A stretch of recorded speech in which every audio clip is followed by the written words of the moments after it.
les réseaux sociaux sont devenus maintenant un danger ou une opportunité pour maintenir une forme de pression sur la gouvernance de Faure Gnassingbé, Joseph? Je l'avais déjà dit. Allô? Oui, allez-y. Allez-y. Je l'avais déjà dit que ce n'est pas seulement sur le pouvoir de Faure Gnassingbé, que c'est dans le monde entier que les réseaux sociaux ont été utilisés dans beaucoup de pays pour déstabiliser des régimes. Donc, ce n'est pas seulement au Togo. Seulement que, comme je l'ai dit, il revient rapidement au gouvernement de tirer les conséquences de tout ce qui s'est déjà passé. Mais comment on règle le problème là aujourd'hui? Là où on en est là, comment on règle ça à votre avis? Vous savez, lorsque dans une famille, il se pose des problèmes, il n'y a pas d'autre solution que de réunir la famille et d'écouter tout le monde. Et vous savez, il y a quelque chose qu'il y a toujours apprécié chez Macky Sall quand il était président de la République du Sénégal. C'est cette initiative d'organiser chaque année ce qu'il appelle le dialogue national politique. Je pense que la semaine passée, ils avaient organisé ça, le dialogue national politique, où chaque année, Macky Sall regroupe la société civile, l'opposition, les syndicats, les experts, les universitaires, pour réfléchir sur le système politique du pays. Je pense que c'est une initiative que nous aussi, on peut copier aujourd'hui. Non, on a le CPC, non? C'est pas suffisant? Est-ce que le CPC, c'est juste pour les acteurs politiques? Mais ici, je pense que c'est un regroupement, en tout cas, c'est un regroupement plus élargi. Tout à l'heure, je parlais des syndicats, des experts, des universités, de la société civile, qui font partie de ce conglomérat des acteurs pour pouvoir réfléchir, comme je l'avais dit, sur le système politique du pays.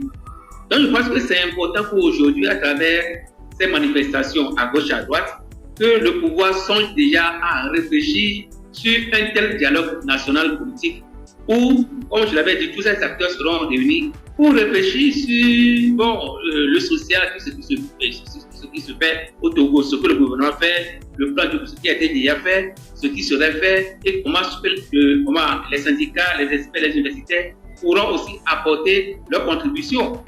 Vous savez, ce qui s'est passé, ce n'est pas anodin. Tout à l'heure, les confrères ont cité la participation du corps, du personnel de la santé. Les gens de l'université ont participé, les Togolais lambda ont participé.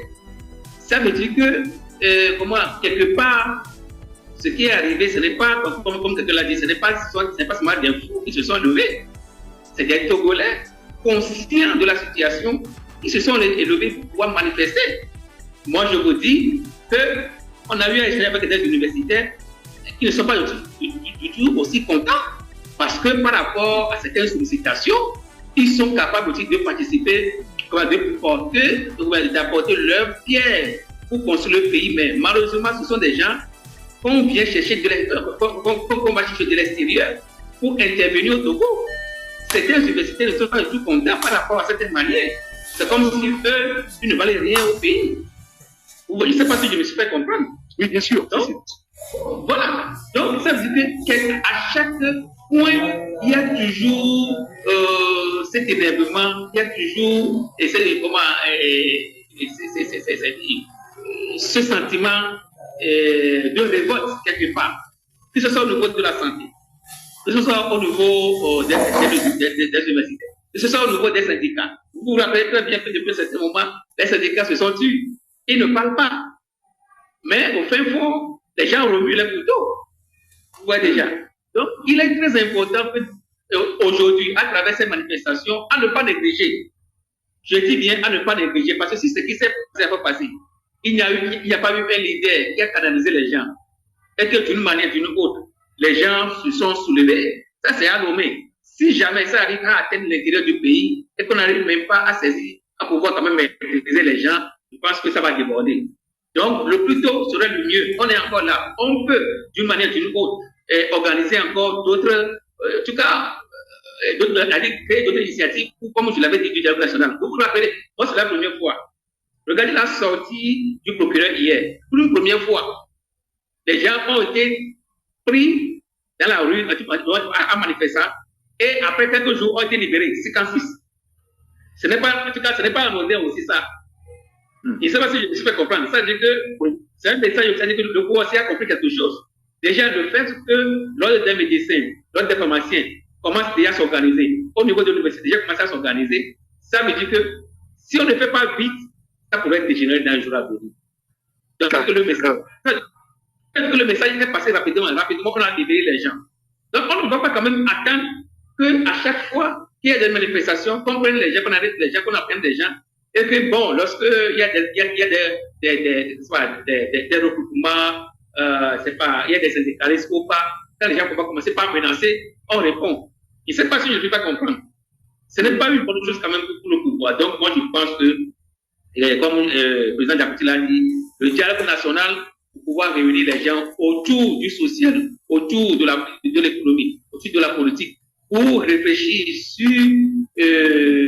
sur quoi il faut, c'est pas aboutir dans les jours à venir par rapport à la situation politique. Est-ce qu'il n'y a pas une crainte quand même autour de ces genres d'initiatives? Je pense que c'est un homme politique qui disait entre-temps que quand on est au pouvoir ou quand on est responsable et qu'un problème se pose, la meilleure des manières pour ne pas régler le problème, c'est de créer une commission. La meilleure manière pour ne pas régler un problème, c'est de réunir les gens dans une chambre et puis vous êtes sûr que vous n'allez pas régler le problème. Le temps qu'ils discutent là, vous faites autre chose. Est-ce qu'il ne faut pas craindre ça aujourd'hui? Hier, il y a eu ce communiqué de ces formations dont j'ai fait cas tout à l'heure. Samedi, on a écouté l'ANC sur les dernières manifestations. On a écouté, je crois, dimanche, M. Chassona, du MCD, qui parlait de manifestations sauvages. Voilà. L'ANC avec Éric Dupuis, chez nos confrères de Victoire FM, qui disait ceci, puisque c'est lui le porte-parole de l'ANC, qui disait si l'initiative avait été portée en coordination avec les partis politiques, elle aurait été mieux structurée et probablement plus suivie. Mais là, les jeunes de nos partis, pourtant concernés, ne pouvaient se joindre à un mouvement sans structure, sans responsabilité et sans vision claire. Je ne sais pas quel commentaire vous en faites, Ambroise, par rapport donc à ces déclarations dont certains déjà sur les réseaux qualifient de décalées par rapport à la réalité. Oui, d'abord, concernant la sortie de le fait que le pouvoir pour régler les problèmes. Et les cheveux blancs. Les gens, 4 générations sont finis pour ça. Maintenant, le comble, c'est que pas opposant qui vient dire, qu'est-ce qu'il a dit? Qui vient raconter des pouvoirs, des colonies. Des colonies. Ça, je le dépose à gauche. Pour le cas de l'AEC. Vous savez, vous savez qui a fait entre l'AEC et certains formateurs, certains leaders politiques. Le cas on a parlé à Mathieu, le cas récent, c'est Nathalie Fourier.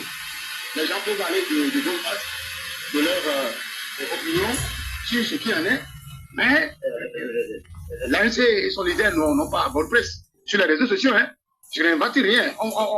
Eux aussi, ils ont leurs militants que certains appellent là sur les réseaux sociaux qui s'attaquent aux gens.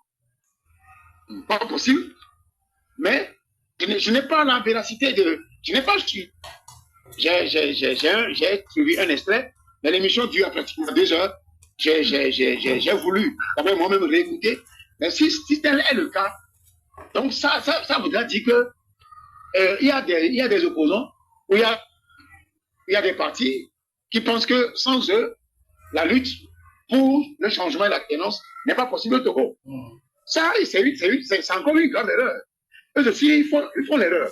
Si M. Dupuis, que je connais très bien, a dit ça, d'abord, je ne me retrouve pas parce que c'est lui qui l'aurait dit. Parce que c'est eux qui sont souvent au devant de la lutte, avec des marches, avec Kondéji, qui se termine avec des échauffourées. Mais il dit ça, aujourd'hui, au nom de son parti. Là, c'est grave pour leur électorat. C'est grave, nous sommes à quelques semaines des élections législatives. Ce qu'ils n'arrivent pas à faire, autant de Tipi Achada en 17, on a écouté des choses, on a entendu des choses. que lorsque Tipi avait appelé le leader de l'ANC, il avait dit qu'il n'était pas au pays. Et certains ont dit qu'apparemment il était là, mais il n'avait pas voulu se joindre à la manifestation. Ça aussi, on a écouté des choses comme ça. Certains même sont allés loin en disant qu'ils ont saboté le Tipi à Chadam. Et, vous avez le sentiment qu'on est sur la même logique aujourd'hui? Oui, oui. C'est-à-dire qu'on est pratiquement, ça ressemble à ce que j'ai écouté en 2018. Parce qu'on ne peut pas aujourd'hui dire que quelqu'un peut se réclamer la paternité d'une lutte dont les dirigeants qui sont là depuis 60 ans sont toujours là. Non. Et que l'on quitte aussi cette histoire de division de l'opposition pour pouvoir accrocher l'opposition comme quoi elle n'arrive pas à renverser ce régime. Je vous dis que ce pouvoir gouverne avec l'armée. Le pouvoir gouverne avec l'arme. Le pouvoir gouverne avec les gris, avec les pratiques occultes, les tomé-boko, les mami-boko, tout ça là, ça fait partie de la gouvernance ici au Togo. Nous, on est des... Oui, non. Ce que je dis, parce qu'il y a un monsieur, un évangéliste qui m'a dit ça. Autant de Yadéman, vous voulez croire, vous ne voulez pas croire, ça ne pas de problème. C'est comme si on a aspergé des poudres à caca sur vous dans le pays. On vous appelle même, les gens arrivent à difficilement sortir.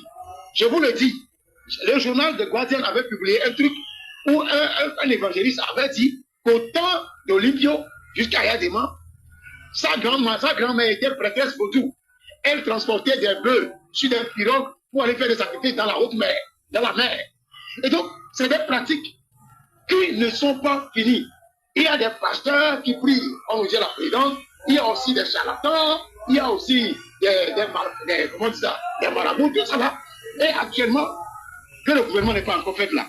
Je ne vous dis pas, cherchez par les charlatans, les marabouts. Vous allez retrouver sûrement un de vos ministres ou un de vos DG là-bas, qui veut devenir ministre. D'accord? Très bien. Aujourd'hui, je vais finir. Aujourd'hui, la question de l'opposition et de la trahison demeure toujours sur le tapis. C'est ce qui a conduit les Markanda et tout ce monde-là à accentuer une certaine pression sur les concitoyens à se lever comme un seul homme pour, dit-on, renverser ce régime qui ne veut pas partir, qui ne veut rien négocier, qui ne veut rien discuter ni négocier avec l'opposition. Ambroise Pondio, avant de la parole à Jacques, je vais vous retenir encore quelques secondes parce que j'ai devant moi. Vous vous rappelez certainement le discours du général de Gaulle le 4 juin 1958, alors que nous n'étions pas nés, bien plus tard, ce discours prononcé, vous vous rappelez, je vous ai compris. Alors, quand j'ai jeté un coup d'œil à préparer l'émission ce matin sur ce discours, voici ce que le général de Gaulle disait. Je vous ai compris. Je sais ce qui s'est passé ici. Je vois ce que vous avez voulu faire. Je vois que la route que vous avez ouverte en Algérie, c'est celle de la rénovation et de la fraternité.